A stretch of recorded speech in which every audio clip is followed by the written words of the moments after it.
Mama vanonamata, yeah, yeah.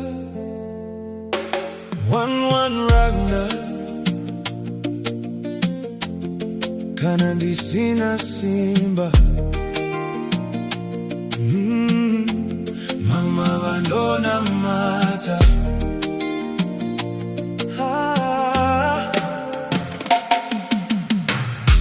ndakakura ndichiona mama vachinamata, mangwanani nemanheru vachichemera vana vavo patainge tisina zvekudya.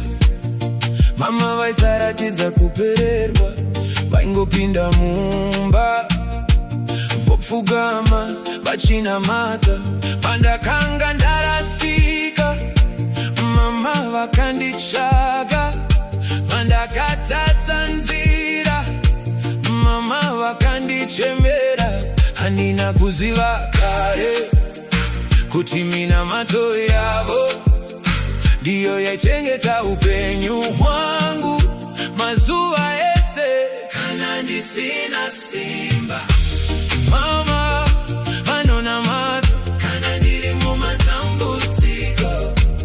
Mama vanonamata kana nyika yandisiya.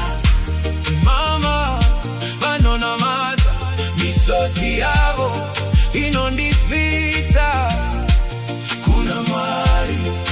Hey, pane nguva dzandakatadza ndikavashungurudza, asi havana kumbondisiya. Vakaramba vachinamata, vakandiona ndichiwira, asi havana kundiseka. Vakandisimudza nerudo, vakandiendesa kuna Jesu. Nhasi ndiri munhu nekuda kwemama, nekuti vakamira neni pandainge ndava kupera. Mama vane moyo mukuru, vanotakura marwadzo edu, vachinyemwerera pamberi pedu, asi vari kuchema vega kana ndisina simba.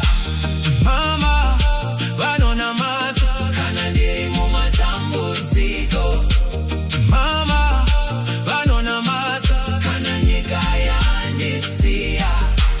Mama vanonamata, misodzi yavo inondisvitsa kuna Mwari.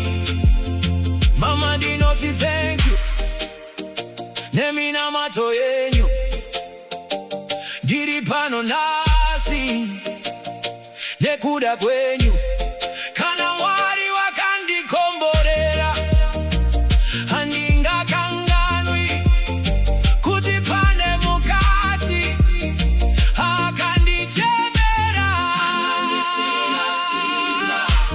Mama vanonamata kana ndiri mumatambudziko. Mama vanonamata kana nyika yandisiya. Mama vanonamata, misodzi yavo inondisvitsa kuna Mwari. One Ragnar. Respect to all praying mothers.